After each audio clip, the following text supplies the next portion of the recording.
After Hours. Well, all right. Welcome to HR After Hours, the only HR podcast with more F-bombs than a Tarantino script. Hannah Hampton, how the fuck are you today?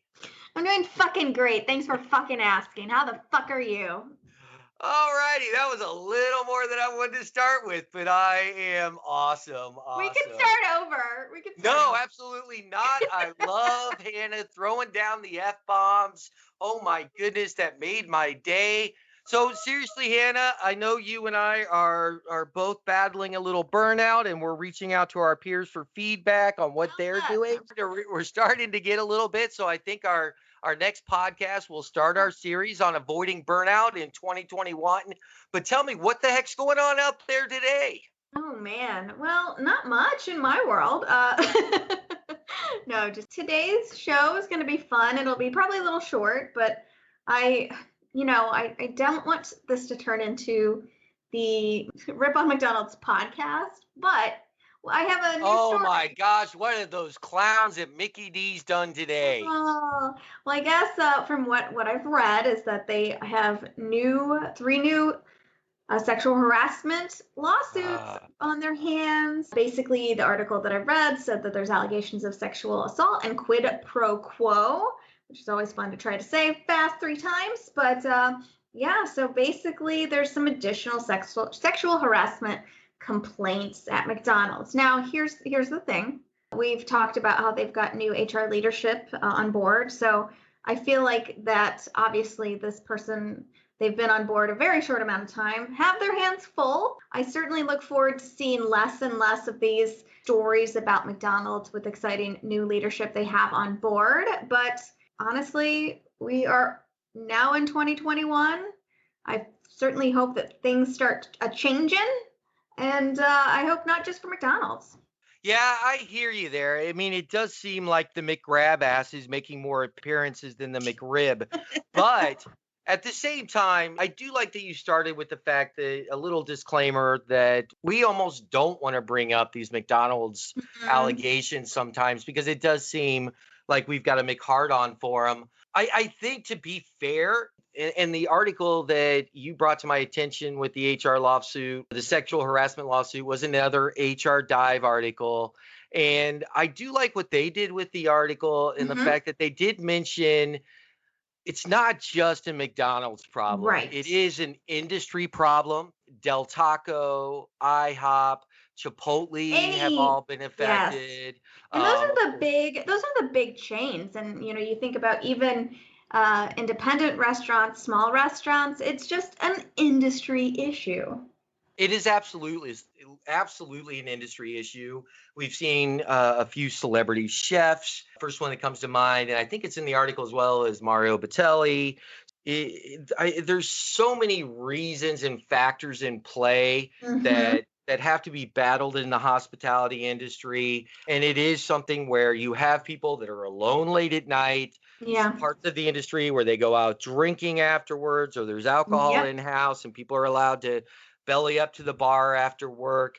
And I do strongly recommend that hospitality groups that sell liquor have a 2-drink maximum for employees after a shift. If they're going to let them drink on hand, some to have 0 or 1. Right. And but I think the 2 is playing with fire. Yeah, and I think also, I think this is an important point to bring up in the restaurant world. I feel like that is an industry where it's stressful and it's long hours. People work a lot in that world. They work a lot of hours a week. It's high stress. It's high, and I would say high energy, but it's fast paced. It's a fast paced environment. And so I feel like that is a recipe for bad behavior. I think you're right on point. I mean, it's one of the few industries where there are a lot of hourly associates, some that are tipped, some that are in the kitchen. And when they're a little short on cash and have a big bill coming up, they can typically pick up more shifts and get more hours and work harder and longer hours than they really should.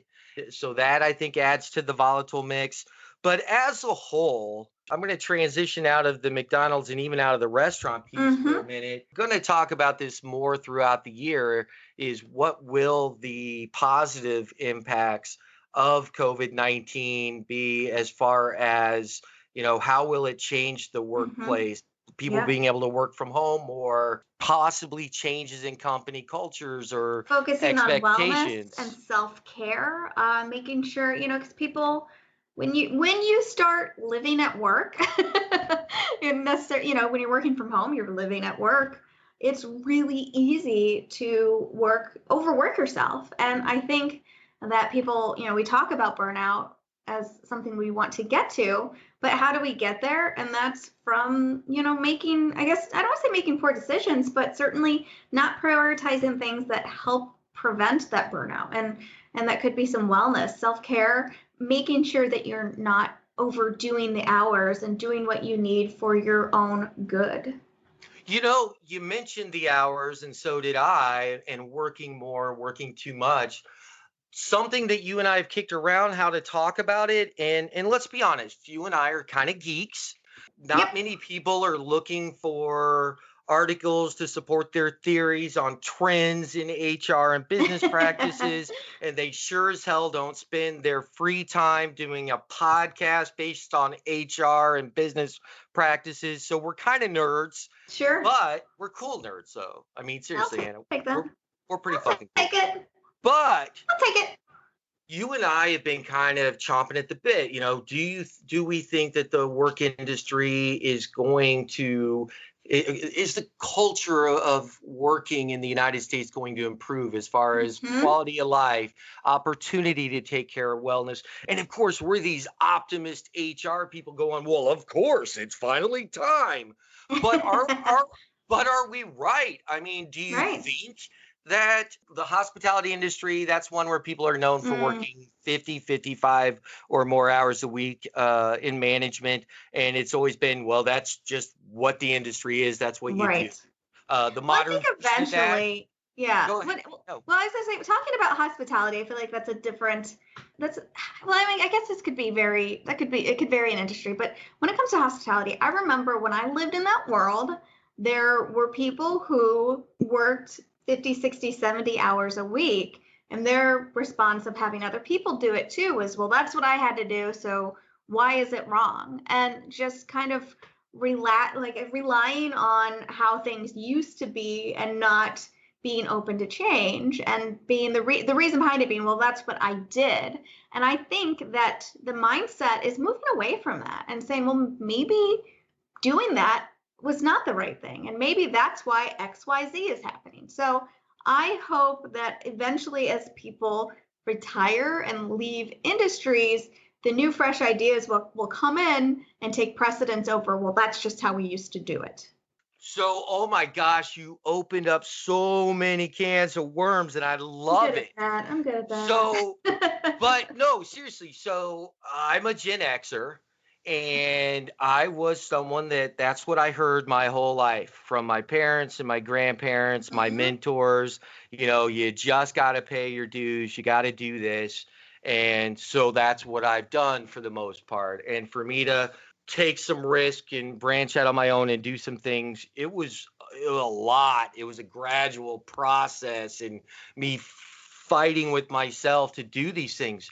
But you know what is exciting and disheartening at the same time is you did mention, the younger generation coming in, and honestly, that's the same generation that is forging the much needed social change that we're going to see just continue over the next few years, and hopefully everything needs to get fixed sooner than later. So I hope to see some drastic changes this year. But do you know, my heart sank for a moment when you said, hopefully some of these current people will be retiring soon. And I don't think you did anything wrong by saying that, and it scares me that you're probably accurate, that there are just some people that are in these different industries and in these higher positions in business that they're not going to bend possibly. And They're so not. No, I mean, that's probably more the exception than the rule, but I can remember, back in the day when I did HR in the restaurant world, basically I would have people would talk down to me and saying, well, I've been working in the restaurant field for 30 years, basically little girl, don't tell me what to do. And, unwilling, very, very close-minded and unwilling to make change. So I feel like, they have that fixed mindset, if you want to use business terms, where they are unwilling to see things differently and try new things. So I honestly feel like there is going to be a subset, again, probably the exception, not the rule, of people who refuse to change and will just need to eventually retire out of the system.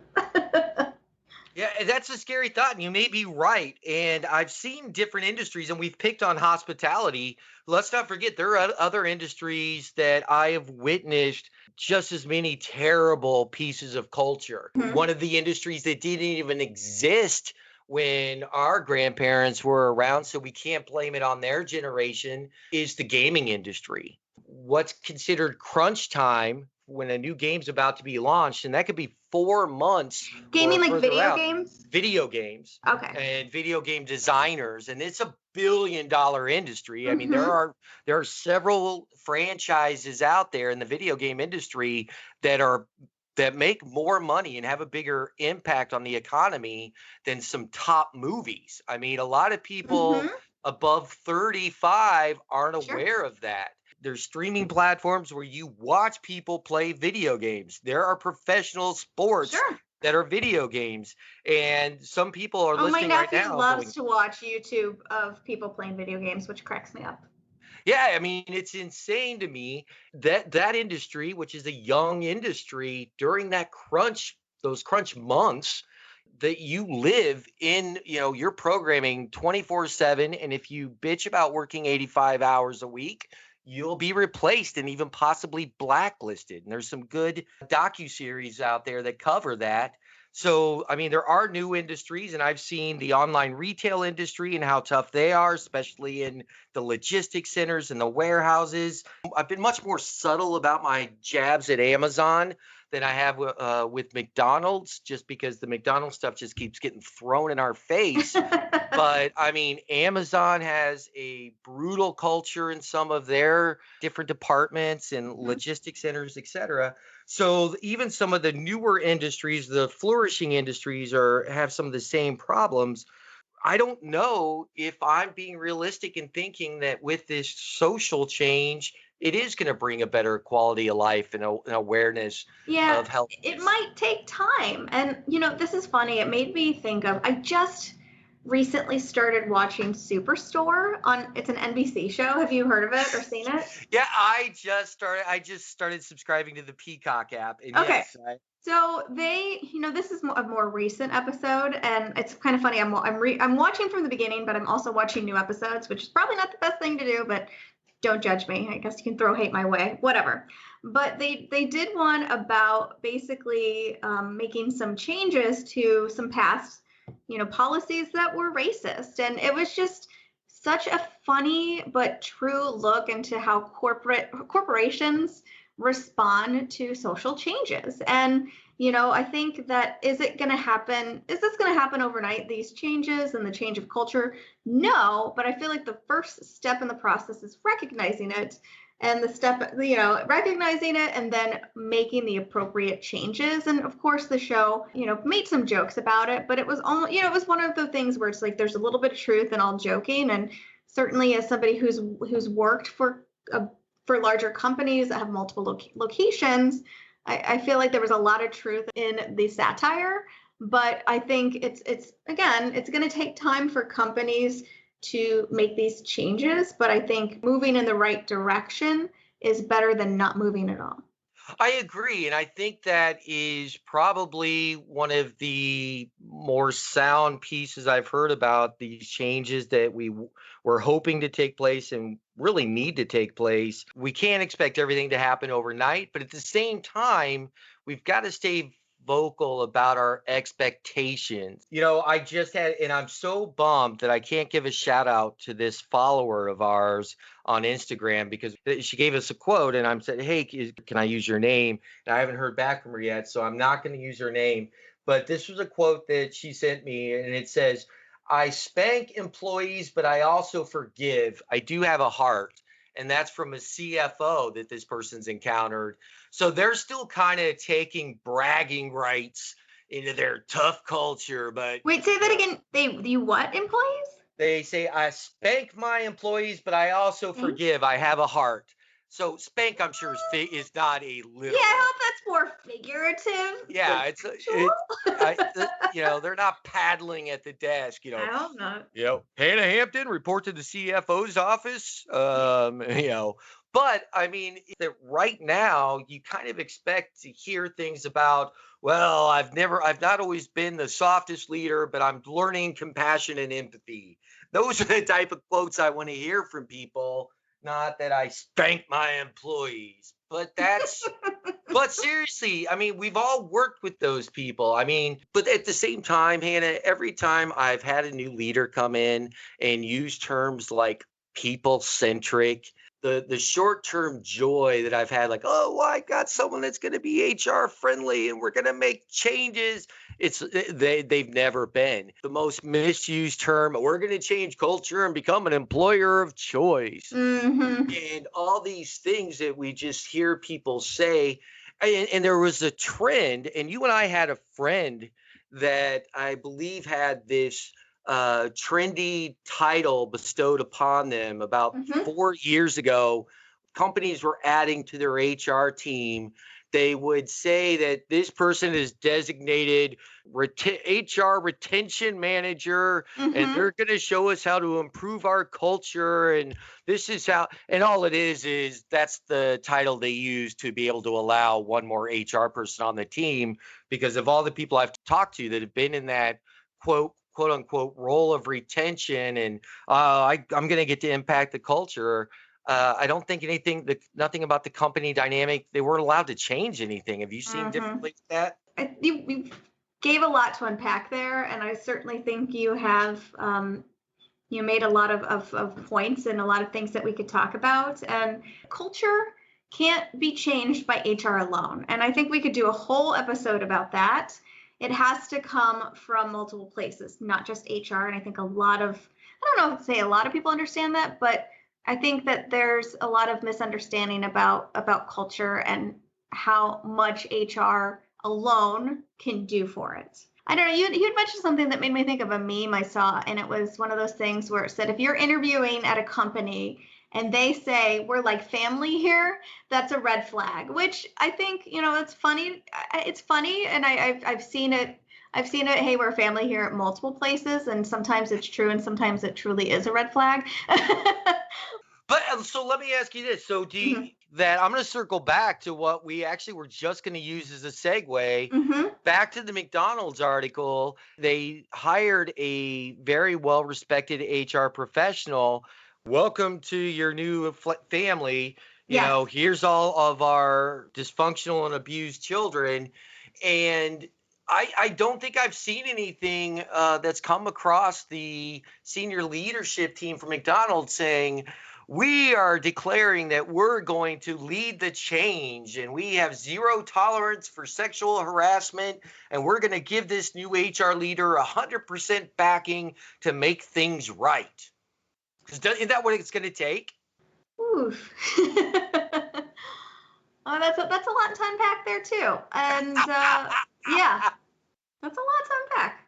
So, I I mean, mean, I think that's what it comes down to is my yeah, thought is if we're going to change industries, everything's got to start with steps. So we've got to pick yeah. businesses in those industries that have to lead the charge. I think, Hmm. so I'm putting the challenge to McDonald's, show us how you are going to change your culture and eliminate these predatory practices of your Yep. leaders. Do it publicly so other companies can follow you. Lead by Sure. example. If you want to make up for 25 years of McBullshit, do something and fucking show us how you're going to change and set the standard so other companies in hospitality can do it Yes. first and then the other industries can follow. I And agree. And I think McDonald's has, set some standards that, have created they've blazed a trail. I know that they have programs for employees. They have, tuition reimbursement and things of that nature. So I feel like they're a company that, yeah, that because of their size and because of their reputation, they can come in and really create a new path and that other companies can follow.